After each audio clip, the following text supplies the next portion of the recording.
Les pido a ustedes, por favor, mis clases no son muy largas, muy engorrosas. Yo sé que ustedes llevan una y otra, y seguramente han salido en la mañana de otra clase, ¿no? Me imagino que han tenido hasta las 11 de la mañana otra clase. Voy a tratar de ser lo más didáctico posible. Solo presten atención. Anestesiología, como cualquier parte o cualquier rama de la medicina, uno tiene que amar las clases. O sea, no puede ser algo tedioso ni pesado. Yo trato de que sea lo más simple posible, que ustedes puedan comprender. Entonces, para poder entender, lo primero que seguramente ya les han dicho, ¿qué es la anestesia, no? Primeramente, la anestesia quiero que comprendan que es un estado reversible de depresión neuronal. La anestesia tiene varios pilares en los cuales se fundamenta. Uno de los pilares más importantes que tiene la anestesia, ¿cuál es? La analgesia. No hay anestesia sin analgesia. Luego nosotros tenemos que buscar la inconsciencia, porque el paciente, sobre todo en la anestesia general, porque hay anestesias como son las regionales, tanto epidural, la anestesia espinal, en la cual el paciente está despierto, es consciente mientras lo están operando, pero la anestesia general tiene que tener en cuenta estos pilares que aquí están descritos. Uno de ellos es la analgesia como pilar más importante, el otro es la inconsciencia o llamada también hipnosis. El paciente es hipnotizado a través de los hipnóticos. ¿Cuáles son los hipnóticos más importantes? El tiopentalsónico, el propofol, el mismo halogenado sevoflurane también es un hipnótico. Logramos la analgesia a través del fentanilo, ¿sí? El remifentanilo son las drogas analgésicas que usamos durante un acto anestésico de un paciente bajo anestesia general. Ahora, ¿qué otro pilar importante? La relajación muscular. O sea, los pacientes tienen que estar pues relajados, totalmente sueltos, sobre todo en los pacientes que se van a someter a cirugías toracoscópicas, laparoscópicas, abdomen agudo quirúrgico, laparotomías, donde muchas veces hay que relajar el músculo para poder intervenir al paciente mucho mejor y también para poder hacer lo que es la intubación. ¿Qué más nosotros hacemos a través de este bloqueo reversible? Bloqueamos los reflejos autonómicos a través de lo anterior, con una buena relajación, una buena hipnosis, una buena analgesia, nosotros bloqueamos los reflejos autonómicos. Estos reflejos autonómicos hacen cuando el paciente no está en un plano adecuado, así se le llama un plano anestésico adecuado, hacen que aumente la secreción de baba, hace que el paciente esté taquicárdico, porque el paciente puede estar dormido, pero puede sentir dolor. Entonces nosotros tenemos que tratar de hacer un balance adecuado de inconsciencia, analgesia, relajación muscular para lograr un bloqueo de los reflejos autonómicos. Por último, el paciente no debe recordar nada. Los actos anestésicos generales, el paciente no va a despertar y va a decir, sentí todo lo que me operaban, lo que hablaban. No, entonces se produce la amnesia. La amnesia también se debe conseguir a través de un acto anestésico adecuado. ¿Hasta ahí, chicos, me han entendido lo que les he comentado? Doctor, eso de que no quiero recordar nada de la amnesia, ya, o sea, ¿es un pilar aparte o está dentro de la inconsciencia? A ver, te voy a explicar. Una persona puede estar, como dice, a ver, la inconsciencia o hipnosis nos habla cuando el paciente está dormido totalmente. Porque hay casos reportados de pacientes que dicen, me operaron, por ejemplo, de una cirugía de tórax, y el paciente reporta, yo estuve escuchando todo lo que hablaban. Él estuvo inconsciente, entre comillas, pero sin embargo, el paciente recuerda. Un hecho anecdótico que ocurrió en el año 2010, yo ingreso, esto es un hecho anecdótico, ingreso a una cirugía de una operación de Whipple, una pancreatoduodenectomía más gastrectomía en un paciente con cáncer de páncreas. Esta cirugía empezó a las 10 de la mañana y yo cuando entro en la noche de guardia, me lo reporta el anestesiólogo, yo entraba de guardia, el paciente estaba pues laparotomizado, abierto por completo porque la cirugía se complicó. Yo ingreso a la sala de operaciones y el paciente estaba con los ojos abiertos y intubado, ¿eh? Entonces, ¿qué es lo que había ocurrido? El paciente estaba con una infusión de fentanilo, que le habían colocado fentanilo, estaban manejando a través de un catéter epidural, también creo una infusión de fentanilo endovenoso, halogenado. Sin embargo, el paciente estaba con los ojos abiertos. Me quedé sorprendido de ver un acto así. Estaba despierto durante ese acto quirúrgico.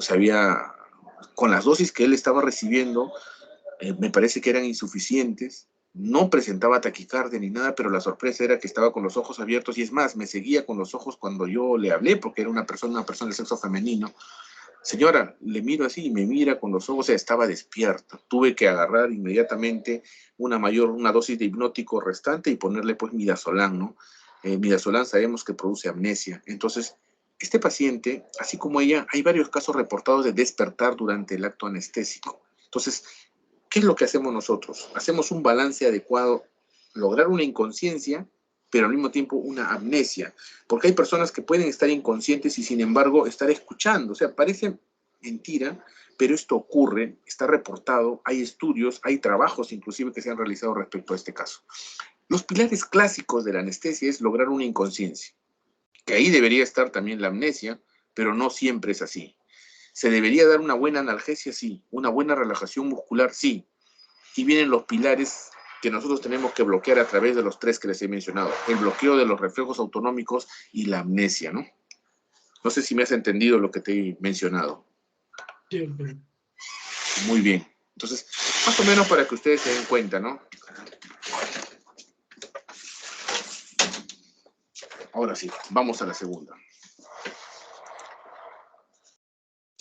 Ya en la Biblia se relata, tú sabes, desde los inicios del hombre, pues siempre han habido accidentes, han habido situaciones, si bien el apéndice que ahorita ustedes ven clásico, un paciente se opera laparoscópicamente, ya han existido apendicectomías antes, o sea, ya han habido, perdón, apendicectomías no, sino apendicitis aguda han habido tumores, han habido traumatismos encefalocraneanos, donde las personas han necesitado calmar el dolor, ya nosotros podemos ver relatos. Quiero traer acá algo que de repente alguno de ustedes ya lo ha visto, pero es una alusión que dice la Biblia en el Génesis 2:21, ¿no? Que Dios hizo caer a Adán en un profundo sopor y extrajo a Eva una costilla a Adán una costilla del cual formó a la mujer, que en este caso era Eva, como haciendo una referencia al primer acto quirúrgico que se produce, ¿no? Por parte de un cirujano y un paciente que entra en un sopor o inconsciencia, obviamente anestesia.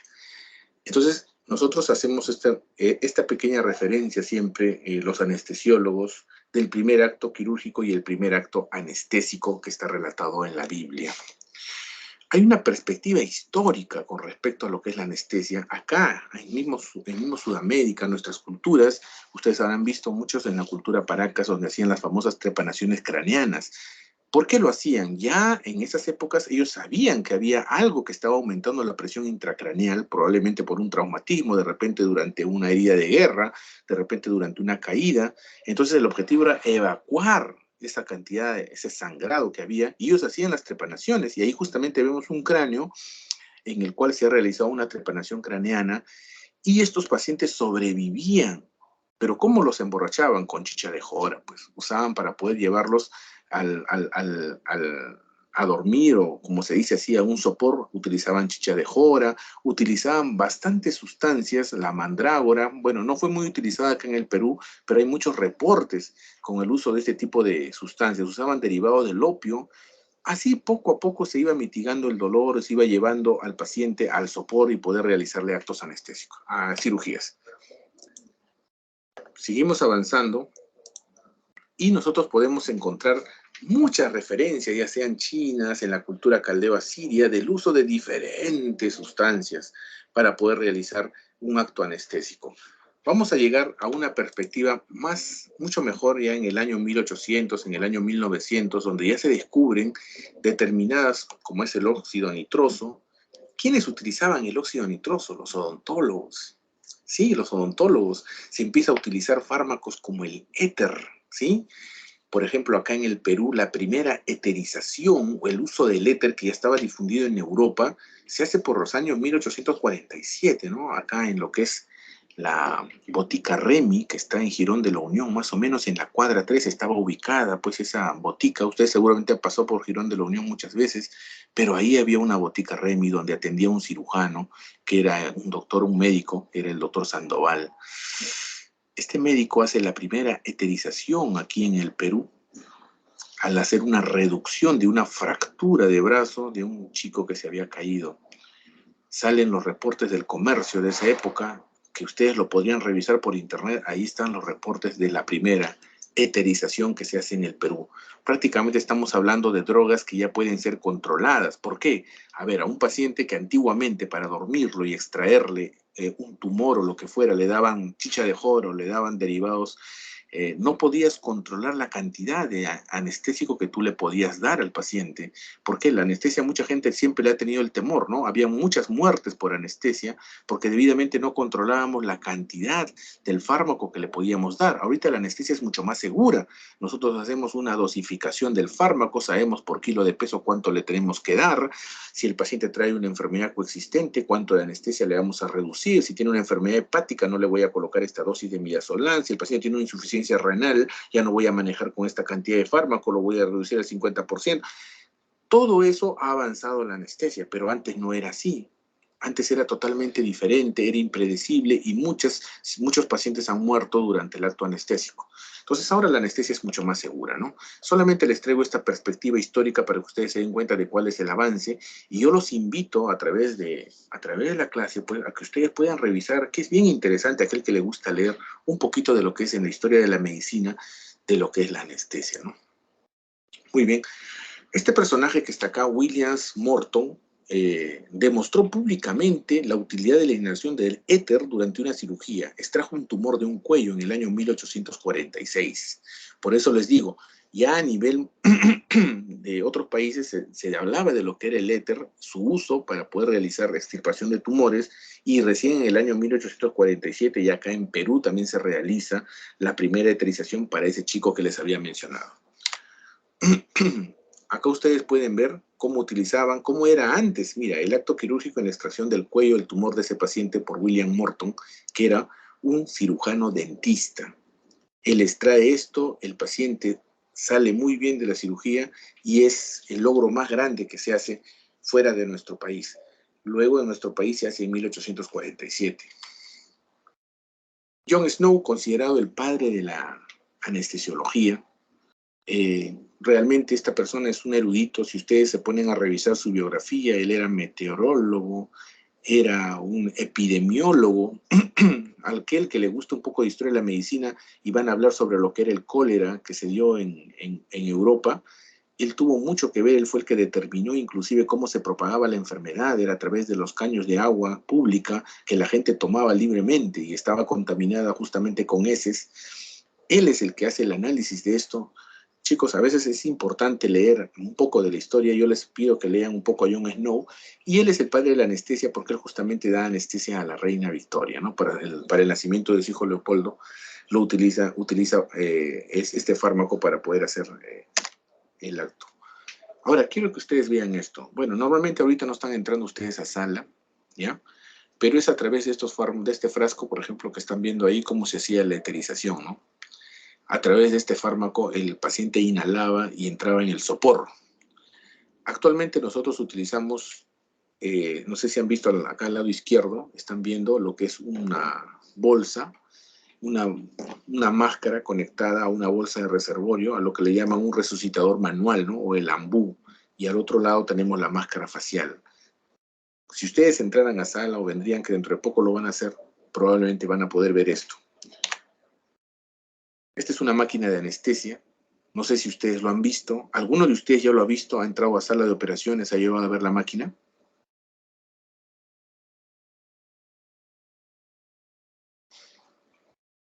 Chicos, ¿alguien ha visto esta máquina de anestesia? ¿No han entrado a sala todavía? No. Ya, entonces yo les explico.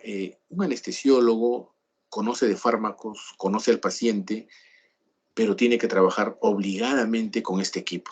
Esta es una máquina de anestesia. ¿Y de qué está compuesta? Si ustedes se pueden dar cuenta, tiene un monitor de signos vitales. ¿Ven el cursor que estoy dando vueltas, no? Aquí en la pantalla. ¿Lo ven? Sí, doctor. Sí, ya. Este es un monitor multiparámetro que nos va a registrar ¿qué cosa? Frecuencia cardíaca, nos va a registrar presión arterial y nos va a registrar saturación de oxígeno. Estos parámetros se utilizan en lo que es la monitorización, que seguramente ya lo han tratado, lo han llevado. Monitorización de todo paciente antes de iniciar un acto anestésico. Viene un paciente que se va a operar, por ejemplo, vamos a suponer una colelap, o sea, extracción de una vesícula a través de la laparoscopía.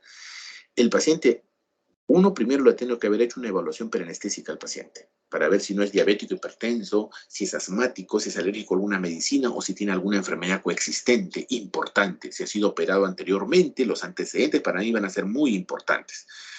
A pesar de esa evaluación preanestésica que tú le has realizado en consultorio o le has hecho la visita del paciente en hospitalización, una vez que ingresa a sala de operaciones, el paciente tiene que ser monitorizado. Entonces se le controla las funciones vitales a través de este monitor que está unido a la máquina de anestesia. Aquí tenemos dos vaporizadores. ¿Para qué sirven los vaporizadores? Ahí se conectan lo que son los gases anestésicos. En este caso, solamente usamos nosotros, al menos acá en el Hospital Hipólito Yrigoyen, el sevoflurane. Entonces, el sevoflurane se carga a la máquina de anestesia y se le da a través de un circuito. Y esta puntita que ven acá, que está conectada a esta bolsa de reservorio, este es como si fuera el pulmón del paciente. Supongamos que este es el pulmón, por aquí se va a ingresar el gas.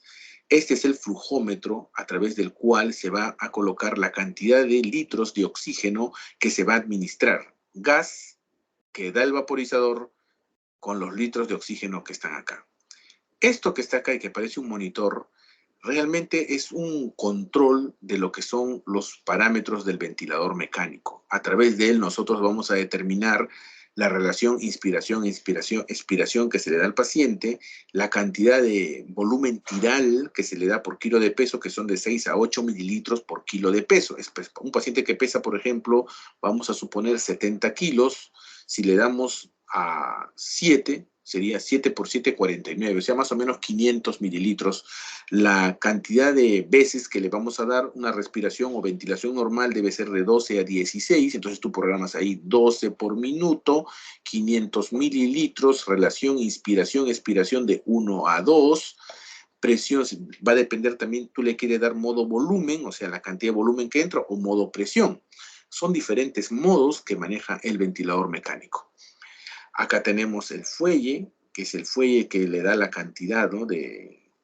Según lo que tú has programado, le programas 500, acá hay un fuelle que sube y baja 500, ¿no? Entonces eso es lo que le da al paciente. Hay que tener mucho cuidado con eso porque si le damos, suponiendo a un paciente mayor cantidad, podríamos producir un barotrauma, ¿no? O sea, una ruptura pulmonar por exceso de volumen o exceso de presión, un volutrauma o barotrauma, etc. Eso ya son términos que de repente lo vamos a ir tratando durante el curso. Por otro lado, tenemos acá abajo, si se han dado cuenta, se están viendo, este es el absorbedor de CO2 o la llamada cal sodada, está dentro de este caníster. ¿Para qué sirve la cal sodada? Cuando nosotros conectamos a un ventilador mecánico, que es esta máquina de anestesia, el paciente inhala el oxígeno más el gas, que en este caso sería el sevoflurane. Pero el paciente, producto de su metabolismo normal, ¿qué cosa es lo que hace? El paciente también exhala. ¿Y qué cosa exhala el paciente? CO2. Ahora, si ese CO2 no es absorbido o no es eliminado al exterior, ¿qué ocurriría? El paciente reinhalaría CO2. Entonces, el CO2 reinhalado ya no va a producir una contaminación, debe ser exhalado. Entonces, hay un absorbedor de este CO2. ¿Y cuál es? Es este caníster, esta cal sodada. Entonces, esta máquina de anestesia, para que ustedes no se olviden, utiliza un circuito semicircular, que es un circuito semicerrado, que es uno de los circuitos más frecuentes que se dan en la anestesia general, el semicerrado. ¿Ok? No se olviden, chicos, de lo que estoy hablando.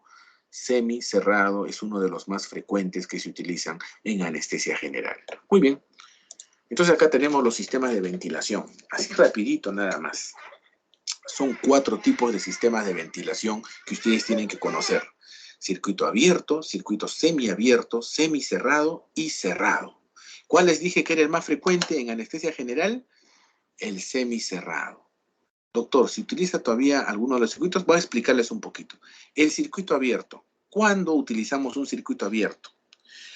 Ustedes habrán visto películas de suspenso, aquellos que les gusta ver el suspenso habrán visto, no sé si han visto El silencio de los inocentes o a Hannibal Lecter en una de esas películas, ahí yo he visto esto, que empapan una gasa y le colocan en la cara del paciente para hacerlo dormir, así como para hacer un secuestro. Utilizan una botella, he visto inclusive en alguna película, no recuerdo cuál, en la cual utilizan sevoflurane y lo colocan en una gasa, un dressing, y le ponen sobre el rostro de la persona. Esta persona se resiste, pero luego cae en inconsciencia. Este se llama circuito abierto. Circuito abierto. Ese es el circuito que estamos utilizando ahí. No hay reservorio, no hay reinhalación, ¿ya? Y la comunicación con la atmósfera es tanto en la inspiración como en la expiración. Ahí no utilizamos ningún tipo de máquina de anestesia ni nada por el estilo.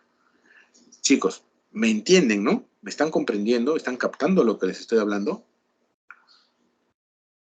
Sí, doctor.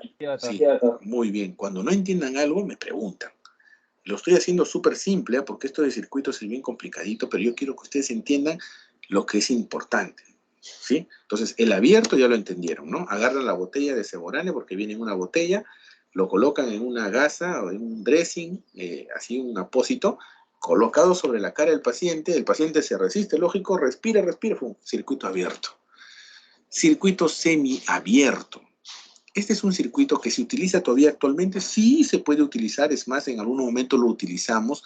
Aquí sí utilizamos ya una máquina de anestesia. Todos los circuitos que vienen de acá, semiabierto, semicerrado y cerrado, utilizan máquina de anestesia.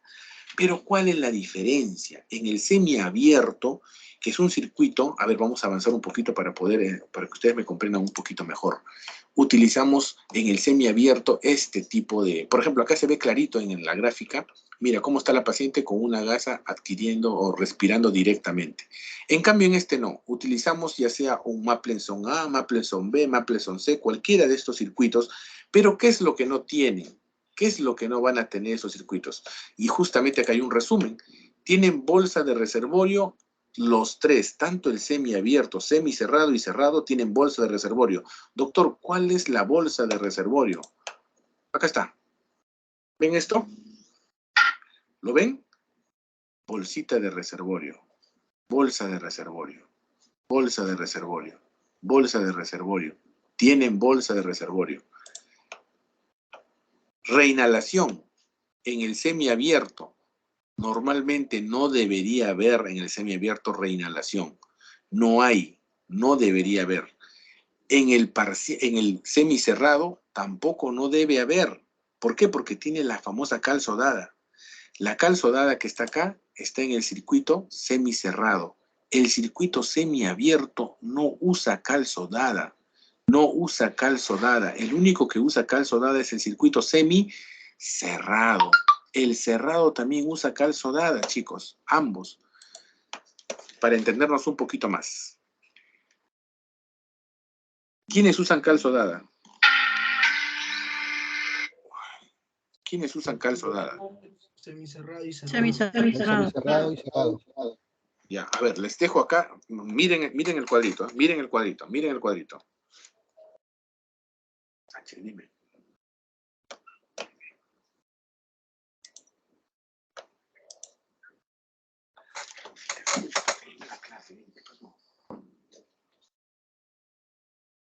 Ahora, 12:30. Ya, chicos, me escuchan, ¿no? Ya, quiero que me entiendan algo. El circuito abierto no usa cal sodada. El circuito semiabierto tampoco. ¿Quiénes usan cal sodada? Semicerrado y cerrado. ¿Estamos de acuerdo?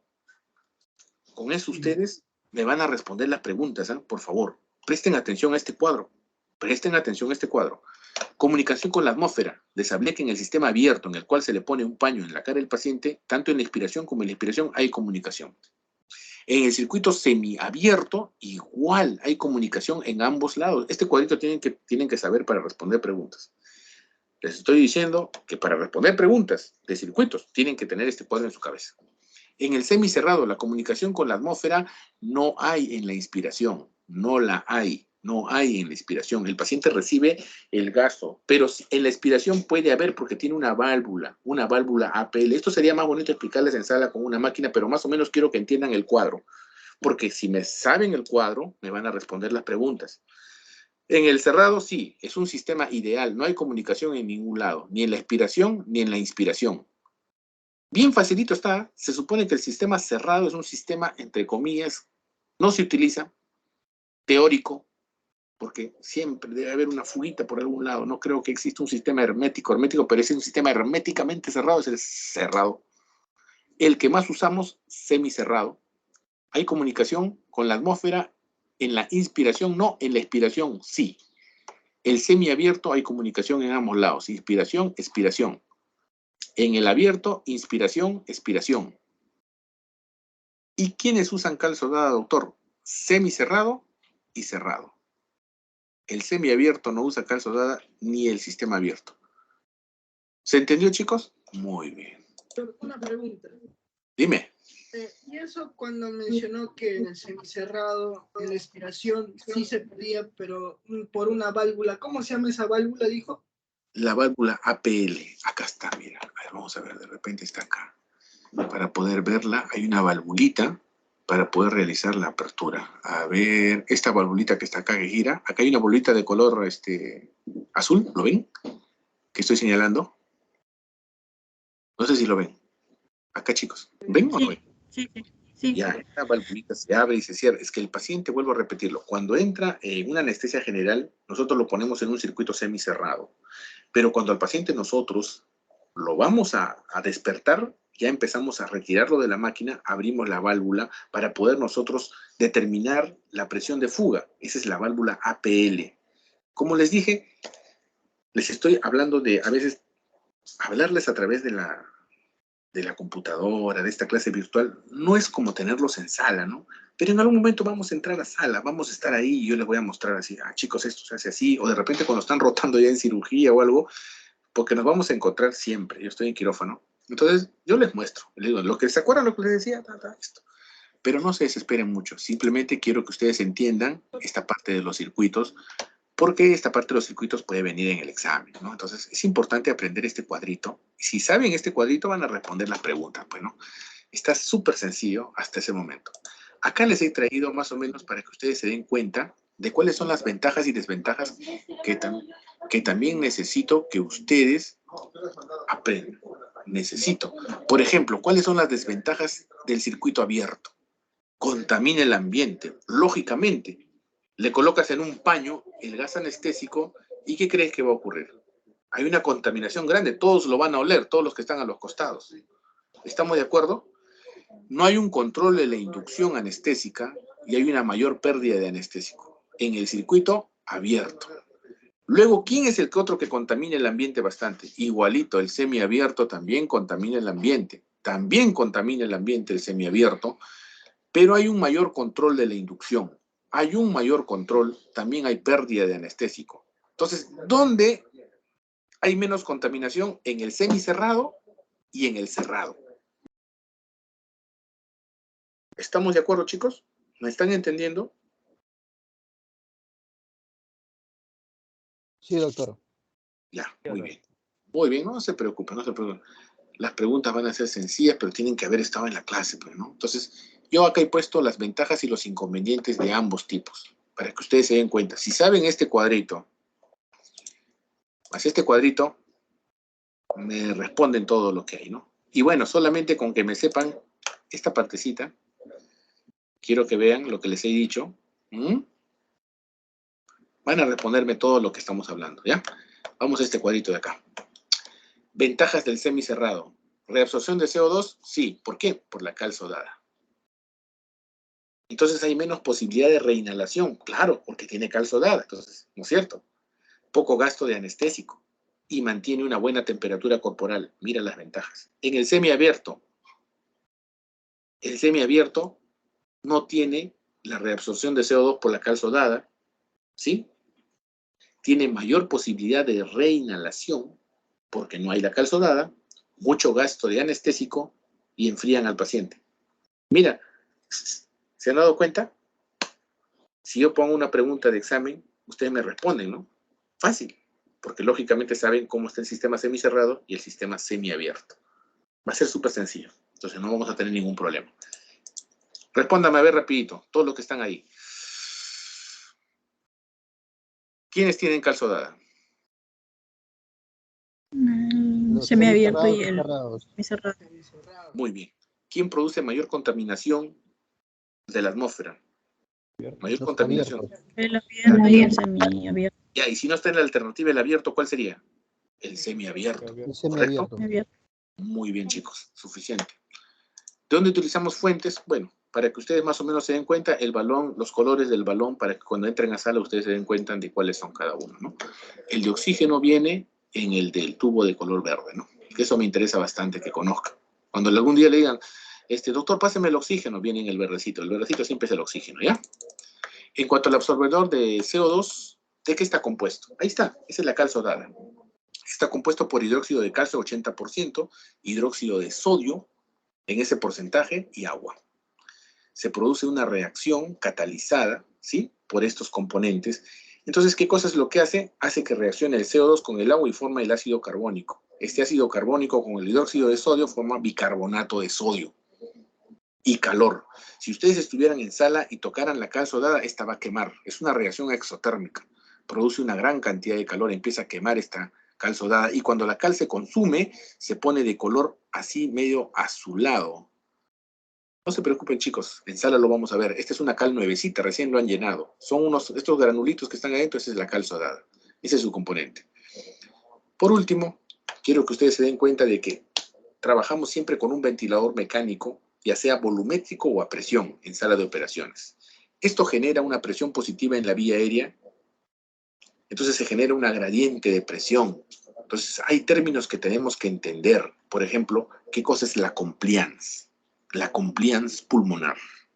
La compliance pulmonar no es otra cosa que la resistencia que presenta o la distensibilidad que tiene el pulmón al ingreso, paso o flujo de aire. No va a tener la misma compliance un paciente que ha tenido COVID y ha tenido secuela pulmonar, porque ellos tienen fibrosis. ¿Qué significa eso? La elasticidad del pulmón, porque sabemos que el pulmón está por neumocitos tipo 1, neumocitos tipo 2, células de Langerhans, que están formando parte de la pared del endotelio pulmonar, han sido reemplazados por fibroblastos. Entonces ya no tiene esa elasticidad. El fibroblasto es un tejido de cicatrización producto de la inflamación pulmonar. Por ejemplo, estamos poniendo de ejemplo el COVID, ¿no? Entonces su compliance, ¿cómo va a estar? Disminuida, pues. Ya no va a tener una compliance, no va a tener una elasticidad normal. Entonces, eso es importante que ustedes tengan presente. Muy bien, chicos, vamos a seguir avanzando. Listo. El monitor de vigilancia, chicos. Esto es importante tener presente. Todo paciente antes de ingresar a sala de operaciones debe ser monitorizado. En la unidad de recuperación posanestésica el paciente es monitorizado, entonces hay que familiarizarnos ¿con qué? Con esto. El primero es para determinar lo que es el EKG y la frecuencia cardíaca. Entonces tenemos que buscar en un paciente normal un ritmo sinusal. ¿Qué es un ritmo sinusal? ¿Quién me dice? Y si no lo saben, dígame, doctor, no lo sabemos y aceleramos esto y se los digo. ¿Alguien lo sabe? El primer ritmo normal. Ritmo sinusal es aquel ritmo que nace justamente del nódulo sinusal. Y si nace del nódulo sinusal, que es el que lo comanda, va a tener siempre, ¿qué cosa? Onda P. ¿Y cuál es la onda P? Esta chiquitita que está acá, ¿lo ven? Acá, antes del complejo QRS, hay una onda P. ¿Lo ven? Estoy señalando con el cursor. ¿Lo ven, chicos? Sí, doctor. ¿Lo ven? Ese es Cierto. cuando hay onda P, no, viene del nódulo sinusal. Entonces, ¿qué significa ritmo sinusal?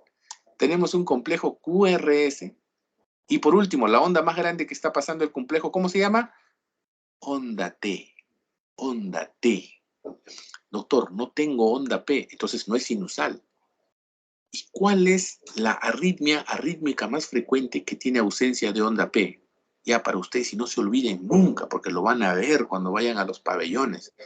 Es la fibrilación auricular. No tiene onda P. ¿Estamos de acuerdo? Sí, doctor. ¿Y qué más puedo detectar a través de esto? Una inversión de onda T. Esta T se puede invertir.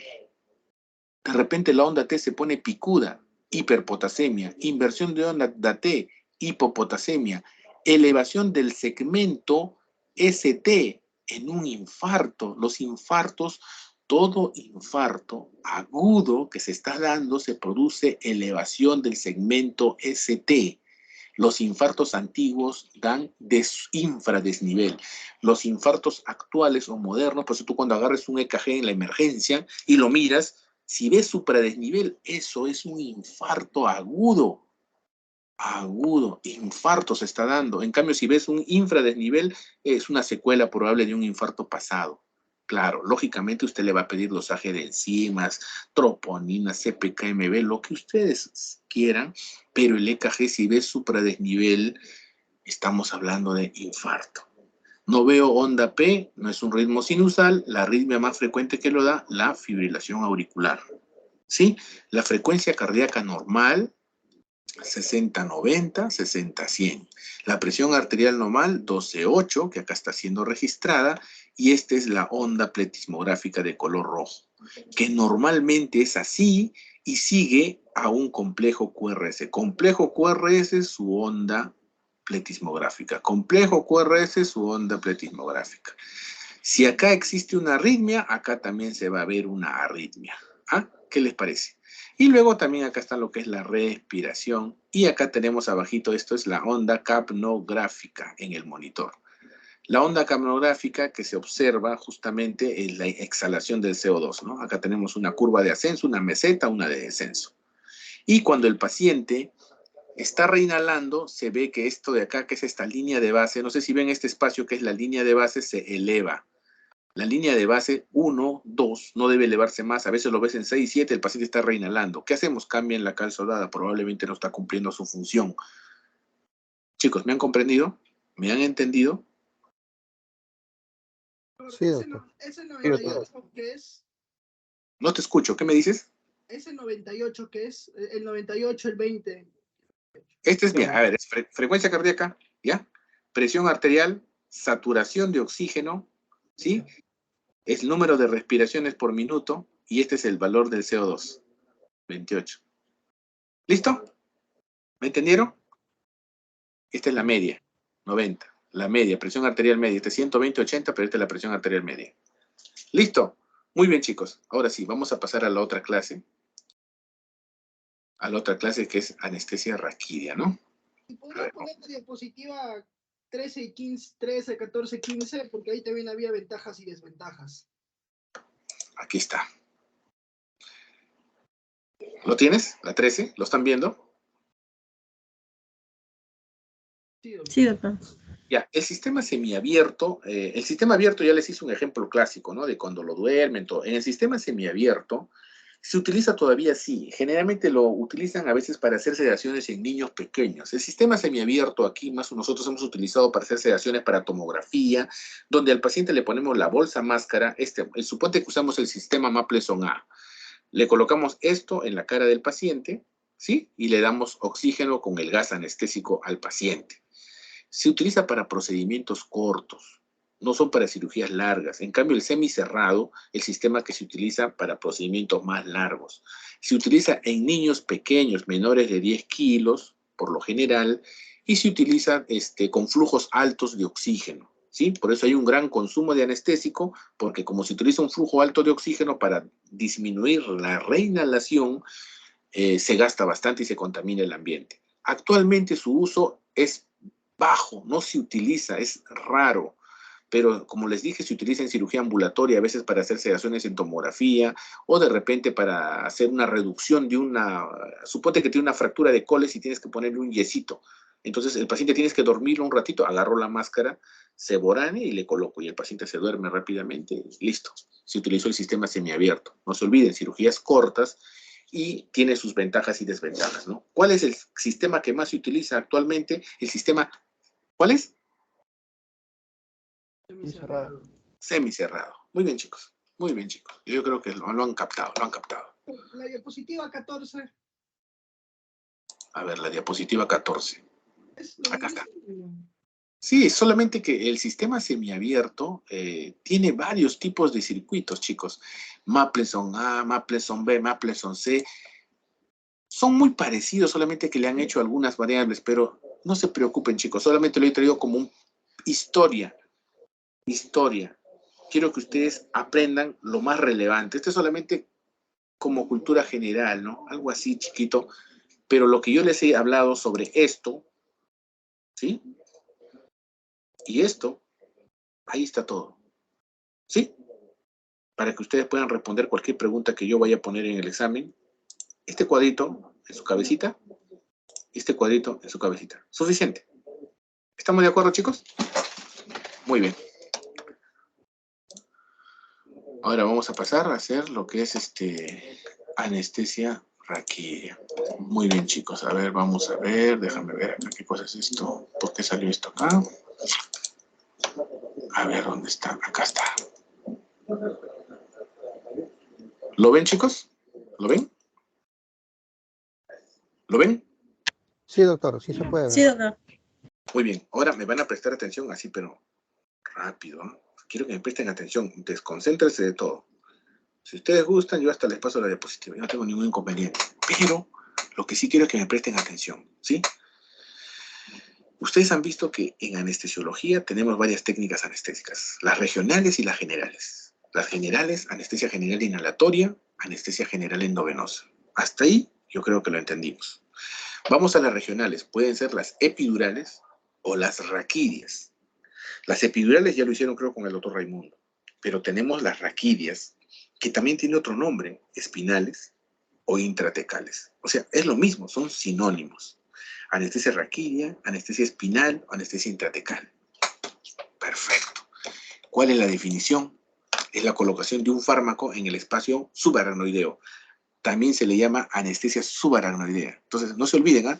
Anestesia raquídea, anestesia subaracnoidea o anestesia espinal es lo mismo, por si acaso se confundan en la pregunta del examen que le pueden colocar, ¿no? Esos tres son lo mismo, a diferencia del epidural. Ahorita nosotros vamos a ver diferencias entre los dos. Yo voy a presentar cuadritos y ustedes van a darse cuenta de cuál es la diferencia. Entonces, ¿qué cosa es? Es colocar un fármaco, en este caso un anestésico local, en el espacio subaracnoideo o a través del espacio intervertebral lumbar. Tranquilos, no se preocupen. ¿Cuál es la finalidad? Producir un bloqueo reversible, como ya vieron antes cuál era la definición de anestesia, obteniendo una pérdida de la actividad vegetativa, sensitiva y motora. El paciente con anestesia espinal no tiene dolor y no puede mover los miembros inferiores. ¿Correcto? Y ahí están los sinónimos que les había mencionado hace un momento. Tenemos que tener en cuenta un poquito de anatomía y darnos cuenta más o menos a qué nivel se coloca. Acá ustedes pueden ver claramente dónde se coloca la anestesia epidural. ¿Cuáles son los planos, chicos, para llegar al espacio epidural? A ver, ¿quién me dice? Pregunta de examen, ¿ah? A ver, ¿quién me dice? Ustedes ya llevaron la clase de anestesia epidural, ¿correcto? Díganme los planos para llegar al espacio epidural. A ver, ¿qué dice la delegada? Piel, tejido celular subcutáneo. ¿Así, doctor? Sí, sí, vamos, para todos tus compañeros, porque acá estamos aprendiendo todos. El objetivo es aprender. Espinoso, ligamento amarillo. Y entonces los planos, para yo recabar lo que tu compañero ha dicho, tenemos la piel, tejido celular subcutáneo, ligamento supraespinoso, ligamento interespinoso y ligamento amarillo. Una vez que pasé el ligamento amarillo, ¿a dónde llegué? Al espacio epidural. Acá está el espacio epidural, chicos. Mira, ¿lo ven en la gráfica? ¿Lo ven, no? ¿Lo ven, no es cierto? Ahí no está de color azulito. Ahí está la aguja llegando. Pero, doctor, ¿y el espacio raquídeo? Si se han dado cuenta, el de abajo es espinal, mira, o la raquídea, mira dónde pasa. ¿Llega solamente el epidural? No, entra más adentro. ¿A dónde entra? Donde está circulando líquido cefalorraquídeo, porque aquí está la médula espinal, señores. Y la médula espinal termina ¿dónde? A nivel de L1, L2, ¿correcto? Por debajo de L2 viene la cauda equina, la colita de caballo. Por ese motivo, la anestesia espinal se coloca por debajo o más abajo de L2. ¿Estamos de acuerdo? Porque si tú entras con tu aguja, puedes lesionar al nervio directamente. Por ese motivo se coloca por debajo de L2, ¿sí? En cambio, el epidural se puede colocar en toda la columna. Muy bien, creo que me han visto, pero vamos a ir más acá. Acá está. Su compañero lo dijo. Entramos epidermis, dermis, tejido celular subcutáneo, ligamento supraespinoso, interespinoso, pasamos el ligamento amarillo y ¿qué cosa encontramos? El espacio epidural. Si avanzamos un poquito más, perforamos la dura madre, perforamos el aracnoides, entramos al espacio subaracnoideo, donde está circulando ¿qué cosa? Líquido cefalorraquídeo. Ahí se coloca la anestesia espinal raquídea o anestesia subaracnoidea. Yo creo que no se van a equivocar. Una gráfica dice más que 1000 palabras. Ahí están todos los pasos por donde ustedes van a entrar con la agujita y dónde se van a detener. Epidural, pasando el ligamento amarillo. En cambio, el anestesia raquídea pasando la aracnoides, que es una membranita ahí. Ya, muy bien, hasta ahí vamos bien. Creo que todos estamos entendiéndonos. Estos bloqueos neuroaxiales producen una combinación de bloqueo simpático, ¿sí? Bloqueo simpático, sensitivo y motor.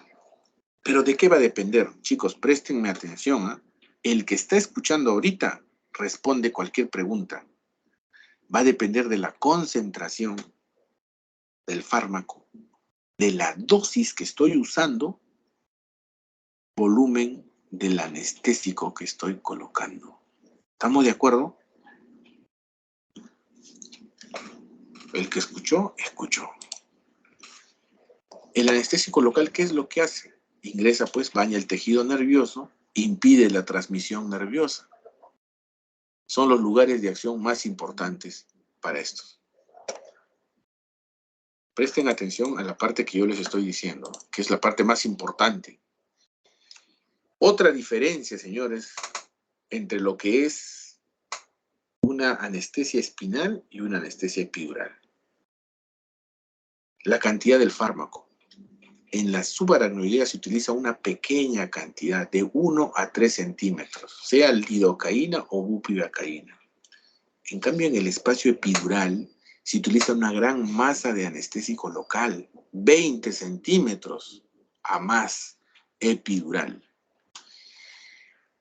La anestesia se logra rápidamente en la anestesia subaracnoidea. En menos de 5 minutos el paciente está listo para ser operado. Pero en la anestesia epidural demora hasta 15 a 20 minutos. ¿Estamos de acuerdo? Muy bien. Mira, está fácil, ¿eh? Lo que les estoy diciendo porque les estoy dando todo bien mascadito.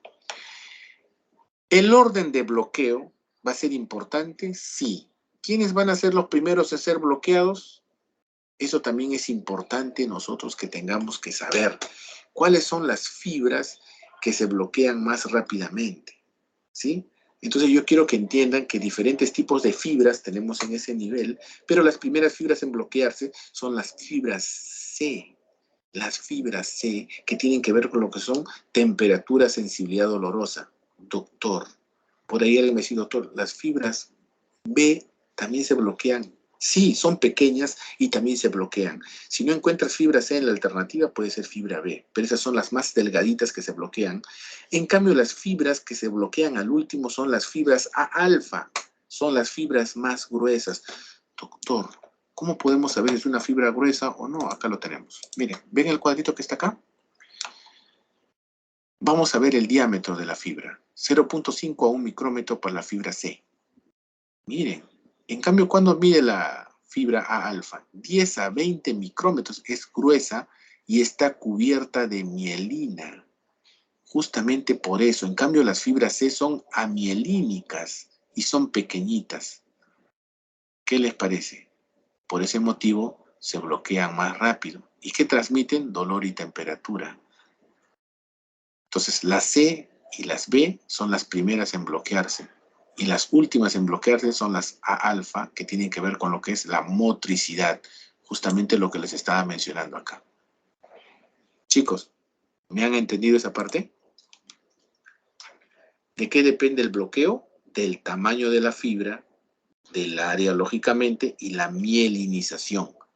¿Quiénes son las amielínicas? A ver, ¿quién me responde? ¿Quiénes son las amielínicas? Las tipo C. Entonces, si son amielínicas y son las más chiquitas, son las primeras en bloquearse, junto con la B, ¿correcto? ¿Y cuáles son las últimas? Las A-alfa. Las alfa, porque mira, tienen un diámetro 10 a 20 micrómetros. El otro tiene 0.5 a 1, son chiquitísimas. ¿Estamos de acuerdo? Y son amielínicas. Cuando tienen más mielina, demora un poco más en el bloqueo. Pues. ¿Estamos de acuerdo? ¿Se entendió, no? Yo creo que sí me han entendido. Muy bien. Vamos. Las agujas. Otra diferencia entre anestesia epidural y raquídea. Acá nosotros usamos las agujas punta de lápiz, que son las más atraumáticas. Esas son las agujitas que usamos. Agujas número 26 y 27 usamos. Doctor, ¿y en las epidurales qué tipo de aguja usan? 17 y 18. Esas son para epidurales. Cuanto menos valor tenga, parece mentira, son más gruesas, y cuanto más tamaño tengan, 26, 27, son más delgaditas. Acá es inverso, ¿eh? No vayan a pensar, doctor, 26 debe ser más gruesa. No, 26 es más delgada que una 17. La 17 es mucho más gruesa. Conforme va aumentando el número, es más delgadita. ¿Qué aguja usamos en anestesia espinal? Número 26 y número 27. ¿Qué número utilizamos en anestesia epidural? Número 17 y número 18. Correcto, listo. Otra cosa no es necesario que sepan. Vamos acá. Este es un cuadro comparativo, que espero que lo memoricen, lo tengan presente. ¿Dónde se coloca? Raquidia en el espacio subaracnoideo, ya les mostré en la gráfica. El otro en el espacio epidural o peridural. La aguja, calibre delgado en la raquidia, más grueso en la epidural. La identificación del espacio se hace con la pérdida de la resistencia, como les habrá mencionado el doctor Raimundo, o la gota pendiente de Gutiérrez, en la anestesia epidural. Mientras que en la anestesia raquídea yo necesito ver salida del líquido cefalorraquídeo.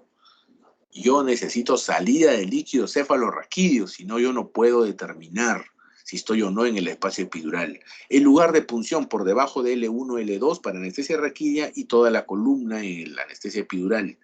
El bloqueo, 5 minutos para la raquídea, 20 minutos para la epidural. Acuérdense eso. Uso de catéteres continuos. En la anestesia raquídea no, pero en la epidural sí se usa generalmente catéteres epidurales, ¿sí? Cefalea por punción se puede presentar en ambos casos. En ambos casos. Muy bien. ¿Qué más? Vamos acá, ya les mencioné que las fibras se produce un bloqueo autónomo, sensitivo y motor, ¿no? Eso ya solamente para que ustedes lo vean. Los factores que van a depender factores del fármaco, factores del paciente y factores de la técnica. Por ejemplo, no es igual colocar una anestesia raquídea en una gestante que en un paciente que no es gestante. Es totalmente diferente. Factores del fármaco van a depender si es lidocaína hiperbárica o es lidocaína hipovárica o isobárica. Entonces va a depender de todo eso. Son varios factores que determinan qué cosa, la altura del bloqueo y la distribución. Tú colocas la anestesia raquídea de manera muy rápida, lógicamente vas a producir turbulencia dentro del espacio. Acuérdate que está en el espacio raquídeo, pero la colocación es de manera lenta, ¿no? O sea, tiene su espacio, tiene su técnica. No se puede colocar muy rápido los fármacos, pero va a depender de cómo lo haces. Otro factor, como les dije, si el paciente tiene algún problema en la columna, una desviación, si es gestante, no es gestante. Entonces, mucho de esto va a depender. Sigamos avanzando. Indicaciones. ¿En qué caso se indica una anestesia raquídea? Toda cirugía de abdomen inferior. Toda cirugía de abdomen inferior. ¿Estamos de acuerdo? Sí, perfecto. En las hernioplastías, en las eventraciones, apendicectomías, hemorroidectomías, cualquier cirugía de perineo. En cirugía urológica para hacer prostatectomía, cirugías de vejiga, en las ginecobstétricas para hacer las cesáreas, cualquier cirugía vaginal, en traumatología, fracturas de caderas, fracturas de piernas, de pies y cirugía vascular, safarenectomías o bypass femoropopliteo. ¿Estamos de acuerdo? Perfecto. Contraindicaciones. Como toda anestesia, chicos, esta gráfica también quiero que tengan presente y van a responder preguntas. Está contraindicada la anestesia regional en todo paciente que tiene hipotensión marcada. O sea, un paciente que está sangrando, que está con un choque hipovolémico, un paciente que está con un shock séptico, no se utiliza anestesia regional, se hace anestesia general. Todos los que me están escuchando, si han escuchado lo que hemos hablado, me van a responder bien. Otra contraindicación, infección en la zona de punción, donde tú vas a colocar en la espaldita. Si está infectado, ¿qué tal está quemado? Está infectado, no vas a colocar, tienes que hacer una general. Estados de shock, ya les mencioné lo que les he dicho. Pacientes con lesiones neurológicas que tengan un tumor o algún tipo de hipertensión endocraniana, está contraindicada la anestesia regional. Trastornos hemorrágicos. No se coloca anestesia regional cuando el paciente tiene plaquetopenia, plaquetas por debajo de 70.000. Está contraindicada la anestesia regional epidural. Y por último, negativa del paciente. El paciente no quiere que le pongan una anestesia con una agujita en la espalda. No, pues le haces una general. O sea, el paciente también puede negarse a esto. Muy bien, chicos. Entonces, esto es lo que tenemos al posición. Lo ponemos en posición sentada, buscamos el espacio L2, L3, flexionamos la columna y aplicamos la aguja número 27, que es aguja finita, en una mesa recta. Bueno, esto lo vamos a ver mejor con una gráfica, pues. Aquí está, mira cómo estamos colocando la anestesia. Colocamos una aguja para que sea una guía, porque esta aguja, como es bien delgadita, se dobla. La aguja número 27 se dobla. Ponemos una agujita y a través de ella colocamos la guía. ¿Sí? Estamos en L2, L3. Y observamos, ¿qué cosa? La salida del líquido cefalorraquídeo. ¿En qué anestesia se observa la salida del líquido cefalorraquídeo? Anestesia raquídea. ¿Qué sería si yo veo salida de líquido cefalorraquídeo en una anestesia epidural? ¿Ante qué estamos? A ver, ¿quién me dice? Ya llevó la clase. ¿Quién me dice? Chicos. Vamos, chicos. Ustedes han llevado la... Esto mismo lo ven, pero lo ven en anestesia epidural. ¿Qué pasaría? Acuérdense que ahí la técnica para ver el espacio es la técnica de la pérdida de la resistencia o la gota pendiente de Gutiérrez. Pero si ustedes ven salida de líquido cefalorraquídeo en una anestesia epidural, ¿ante qué estamos? Ante una punción advertida de dura madre, ¿correcto? Eso les habrá mencionado el doctor Raimundo, ¿o no? Chicos, están ahí, ¿no? Sí, doctor. Sí, doctor. Sí, doctor. Estamos. Estamos ahí. Espero que estén ahí. Es que estoy hablando bien didáctico, con mucha paciencia, suavecito, sin complicarles, porque bueno, yo quiero que ustedes como pregrado me entiendan, ¿no? Entonces la anestesia espinal tiene que salir líquido cefalorraquídeo. Esa es la técnica. Y una vez que sale líquido cefalorraquídeo, nosotros embonamos el anestésico. ¿Se acordaron que les dije de 1 a 3 centímetros se coloca poca cantidad en el espacio raquídeo? En cambio, el epidural sería 20 centímetros, se coloca más. Ahí le están colocando. Y una vez que le han colocado, y acá más o menos para que ustedes vean, ¿no?, cómo ingresa, sale el líquido cefalorraquídeo, nosotros colocamos el anestésico. ¿Hay complicaciones, doctor? Sí. Bloqueo simpático, hipotensión arterial. ¿Puede pasar? Sí. ¿Bradicardia? ¿Puede pasar? Sí. Dificultad respiratoria cuando el fármaco asciende más de lo normal. O sea, también no puede subir mucho. Acuérdense que tenemos músculos. Imagínate que por algún motivo, así como pasa una punción advertida de dura madre en una epidural, ingresa al espacio raquídeo, sube todo el volumen de 20 centímetros, se produce una raquianestesia. El paciente entra en una dificultad respiratoria. ¿Se puede producir cefalea por punción dural? Sí se puede producir también. Complicaciones de la anestesia raquídea o epidural también. Náuseas y vómitos, sí, por hipotensión arterial. Toda hipotensión arterial presenta náuseas y vómitos del paciente. Retención urinaria, en algunos casos está asociado a la anestesia raquídea, ¿sí? Dolor lumbar debido a una zona de punción, ¿qué hace esto? ¿Puede ocurrir? Sí. Muerte también puede haber en un... Eso lo vamos a ver en un seminario que vamos a tratar, que sí se puede producir. ¿Por qué? Ya les hago un adelanto, y el adelanto que les estoy haciendo es algo que tienen que tener presente, debido a que se produce un bloqueo simpático. Si bloqueamos al simpático, ¿quién actúa? Su opuesto, ¿quién es del simpático? El parasimpático. Si bloquea el simpático, se bloquea ciertas fibras cardioaceleradoras, entonces se va el paciente a donde dominio del parasimpático, que produce ¿qué? ¿Taquicardia o bradicardia? Bradicardia. Bradicardia. Entonces un paciente que imagínate que tiene algún problema de bloqueo de rama y se produce el bradicardia y de repente usted no lo atropiniza a su paciente, porque toda raquídea debe ser atropinizada, toda anestesia raquídea debe ser atropinizada, porque la atropina, ¿qué cosa es? Es un parasimpático lítico. Si produce bradicardia, por eso muchos pacientes a veces van al paro, debido a esto, se llaman los famosos reflejos vagales. Si se bloquea el simpático, actúa el parasimpático. Si actúa el parasimpático, actúa a través del vago. El vago que produce reflejos vagales y se puede producir muerte por vagal, por reflejo vagal. Ya, motivo de caso clínico. No se preocupen, chicos. Seguimos avanzando. Muy bien. Sería todo. ¿Alguna pregunta? ¿Todo se entendió? ¿Algún aporte? A ver, chicos.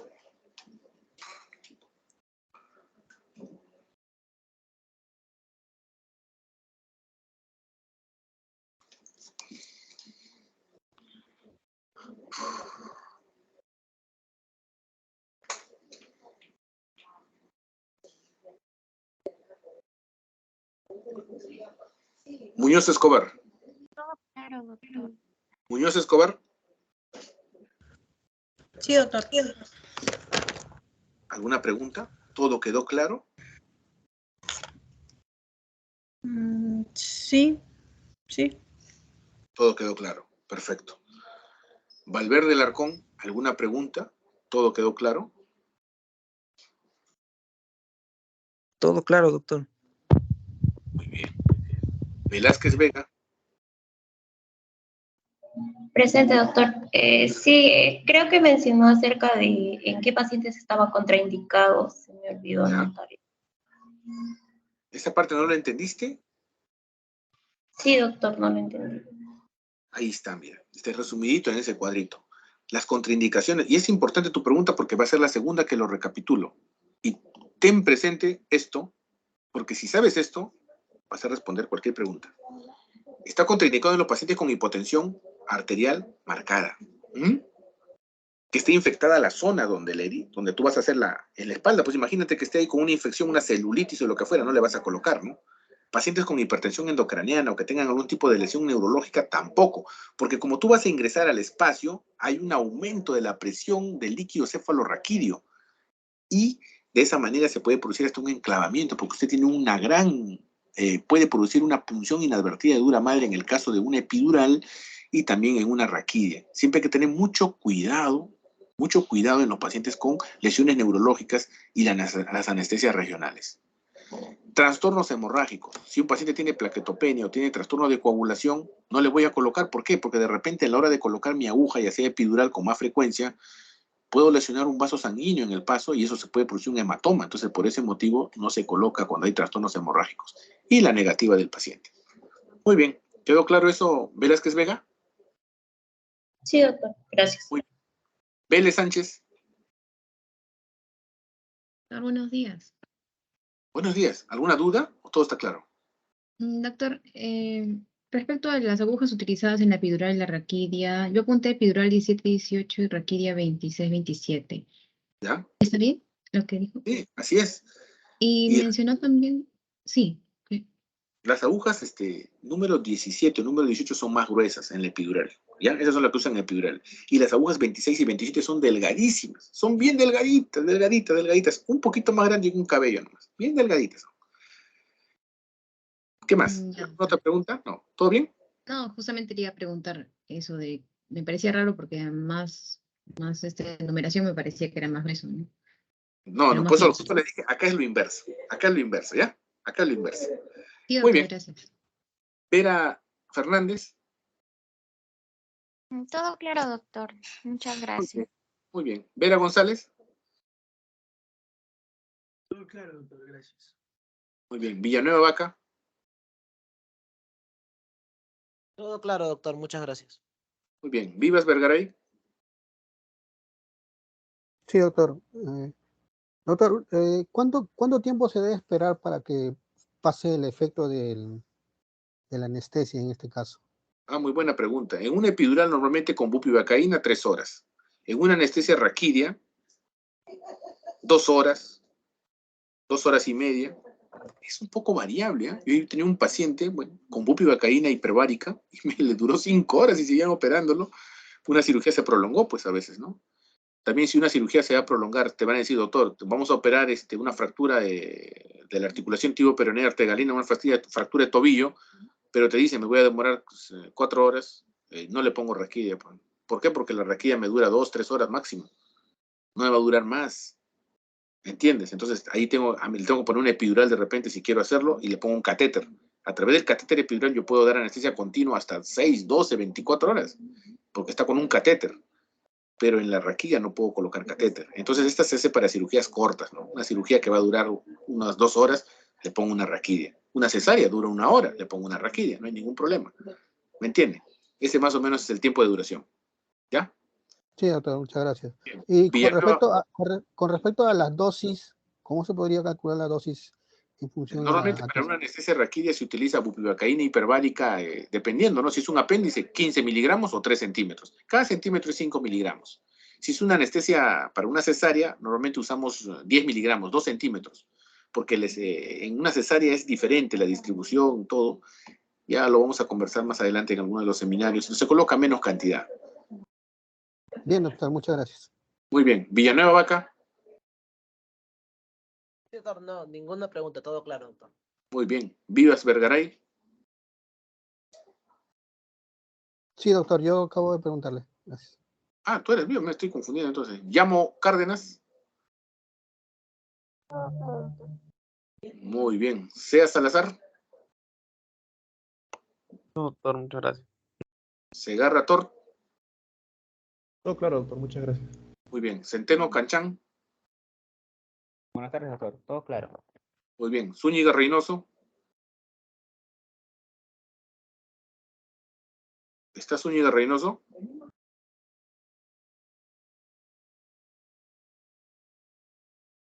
Zúñiga. ¿No está Zúñiga? ¿Cuál es el nombre de la delegada? Vera Dariana, doctor. Vera Dariana. Vera Dariana. Fernández. Ah, ya, ahora sí. Porque Vera González también ahí. Vera Dariana. Vera, ¿no está Zúñiga?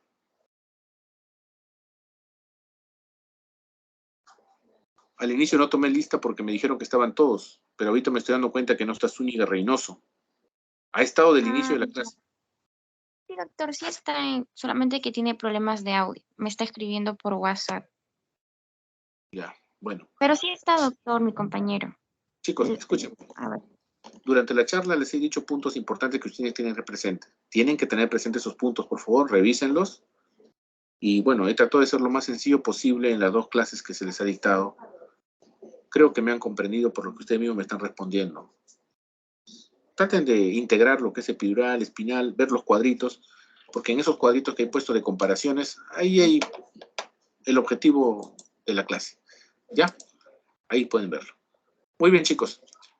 Vera, un favor. Yo tengo con ustedes, aparte, seminarios y tengo con ustedes casos clínicos, ¿correcto? Sí, doctor. ¿Me Doctor, ¿con podrías...? usted también tiene? Dime, ¿cuándo es mi próxima clase? Es que eso es lo que no tengo claro, porque ahorita me he dado cuenta porque estaba justo en mi computadora y